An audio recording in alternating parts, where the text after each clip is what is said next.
Hey guys, welcome back. അപ്പൊ സൂക്ഷ്മദർശിനി എല്ലാവരും കണ്ടു കഴിഞ്ഞ് ഭയങ്കര അഭിപ്രായം പറഞ്ഞ ഒരു സിനിമയാണ്.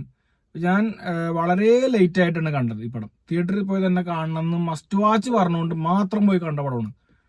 പക്ഷെ എനിക്ക് ആ പടം അത്ര വർക്കായില്ല. ഉള്ള കാര്യം പറയാം, അത്ര വർക്കായില്ല. കാരണം എന്താ വെച്ചാൽ ഈ പടത്തില് ബോയ്സിനെ അല്ലെങ്കിൽ ജെൻസിനെ ഭയങ്കരമായിട്ട് ഡീഗ്രേഡ് ചെയ്യണ പോലെ എനിക്ക് തോന്നിയായിരുന്നു. ജയ് ജയ് ജയ് ഹേല് അങ്ങനെ ഒരു സാധനം ഉണ്ടായിരുന്നു. പക്ഷെ എന്നാലും ആ പടം അതിന്റെ മേക്കിങ്ങിൽ കുറച്ച് വ്യത്യസ്തത കണ്ടിട്ട് നമുക്ക് കുറച്ച് ഇൻട്രസ്റ്റിംഗ് ആയിരുന്നു. ഇപ്പൊ ഒരു ചെറിയൊരു കാരണം പറയുകയാണെങ്കിൽ, റീസൺ പറയുകയാണെങ്കിൽ, ഡയലോഗുകൾ എങ്ങനെ വന്നാലും ഒരു മിനിറ്റിൽ 2 മിനിറ്റിൽ ഒരു ഡയലോഗിലും വരും. അപ്പൊ നമുക്കത് കാണാനും കേൾക്കാനും ഇൻട്രസ്റ്റിംഗ് ആണ്. പക്ഷെ ഈ പടത്തില് ഡയലോഗ് എന്ന് പറഞ്ഞ സാധനം വളരെ കുറവാണ്. ഓവറോൾ ഭയങ്കര ഡയലോഗ് കുറവാണ്. ഡയലോഗിന്റെ അളവ് കുറവാണ്.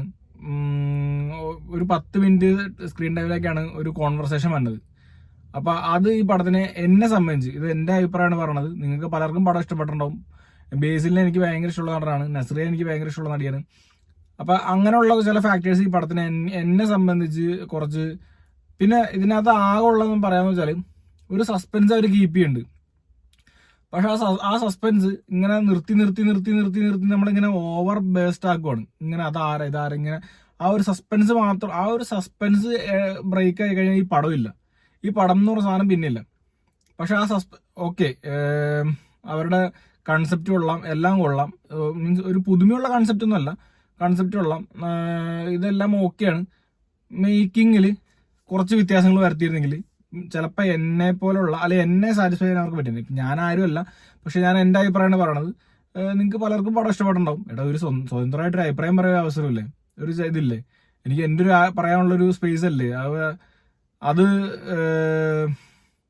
അങ്ങനെയാണ്. പിന്നെ ബേസിലിനുള്ളൊരു നടനെ കിട്ടിയിട്ട് കുറച്ചുകൂടി ബേസിലിനെ എക്സ്പ്ലോർ ചെയ്യായിരുന്നു. ബേസിൽ ഇതുവരെ പോവാത്തൊരു പാറ്റേണിലാണെങ്കിൽ കൂടി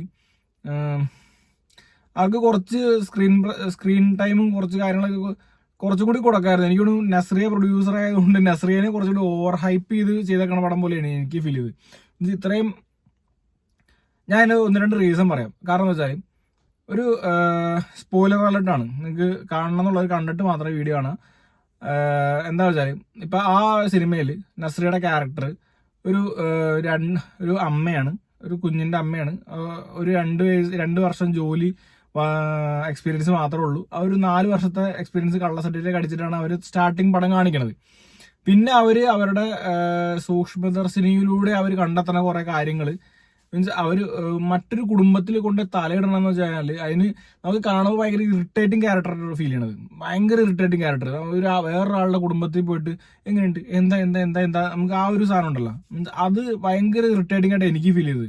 വേറൊരു കുടുംബത്തിൽ പോയി തലയിട്ട് അത് അവർക്കടെ ഓഫ് കോഴ്സ് ഒരു ക്രൈം ആണെങ്കിൽ കൂടെ, പക്ഷെ അത് പോണ പാറ്റേൺ അല്ലെങ്കിൽ പോണ രീതി, ഇന്റർവ്യൂ ചെയ്യുന്ന രീതി എനിക്കത് ഭയങ്കര ഡിസ്കസിങ് ആയിട്ട് എനിക്ക് ഫീൽ ചെയ്തത്. കാരണം ഒരു വേറൊരു ഫാമിലി പോയി ഓവർ അത് അവര് ഇല്ലാത്ത സമയത്ത് അവരുടെ വീട്ടിൽ എത്തി നോക്കിയാലും മതിൽ കയറി ചാടി, അതൊക്കെ ഭയങ്കര, അവർക്കൊരു ഇത്ര പാടില്ല. ഒരു പോലീസ് സ്റ്റേഷനിൽ വിളിച്ചു പറഞ്ഞിട്ട് വന്ന് ചെക്ക് ചെയ്യാൻ പറഞ്ഞു കഴിഞ്ഞാൽ മീൻസ് ഓവറോൾ ഒരു തോട്ടിന്റെ കാര്യമാണ് ഞാൻ പറഞ്ഞത്. അല്ലാതെ പടത്തിന്റെ ഈവൻ നസ്രിയ എന്നുള്ള ആക്ടറിനെ എനിക്ക് ഭയങ്കര ഇഷ്ടമാണ്.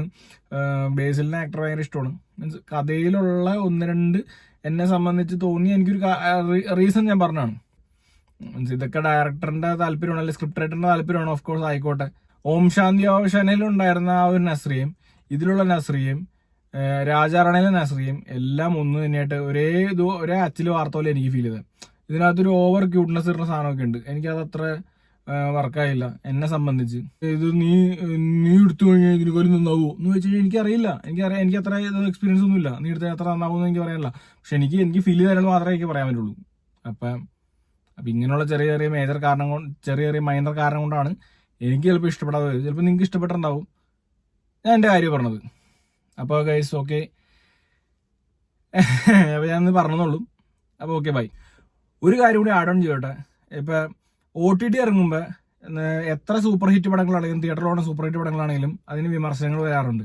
ഇപ്പൊ ബോഗൻവില്ലയ്ക്ക് വരെ വിമർശനങ്ങൾ, ഇപ്പൊ ലേറ്റസ്റ്റ് OTT ഇറങ്ങുന്ന ബോഗൻവില്ല, അതിന് വരെ വിമർശനങ്ങൾ വന്നു. എനിക്ക് ആ പടം തിയേറ്ററിൽ പോയി കണ്ടപ്പോൾ ഇഷ്ടപ്പെട്ടതാണ്. അപ്പൊ ഇതെല്ലാം വ്യക്തിപരമായ അഭിപ്രായമാണ്. അഭിപ്രായങ്ങളെ മാനിക്കുക. നിങ്ങളിപ്പോ എന്റെ ചാനൽ സബ്സ്ക്രൈബ് ഉണ്ടാവും, ചിലപ്പോൾ ഇല്ലായിരിക്കും, ചിലപ്പോൾ കാണണ്ടായിരിക്കും, ചിലപ്പോൾ കാണില്ലായിരിക്കും. എന്നിരുന്നാൽ പോലും ഇതെല്ലാം വ്യക്തിപരമായ അഭിപ്രായങ്ങളാണ്. 10 പേർക്ക് നല്ലതാണെന്ന് പറഞ്ഞുകൊണ്ട് ആ പടം അല്ല ആ ഒരു സാധനം നല്ലതാവണമെന്നില്ല. അത് ചിലപ്പോൾ ഒരു 5 പേർക്ക് ഇഷ്ടപ്പെടാത്തവരും ഉണ്ടാവും. അവർ ഈ ഭൂമിയിലുള്ളവരാണ്, അവർക്കും അതിന്റെ ഇതിനെല്ലാം മാനിക്കുന്നവരാണ്. അപ്പൊ അങ്ങനെ ഒരു കാര്യമുണ്ട്. അപ്പൊ വീണ്ടും ബൈ.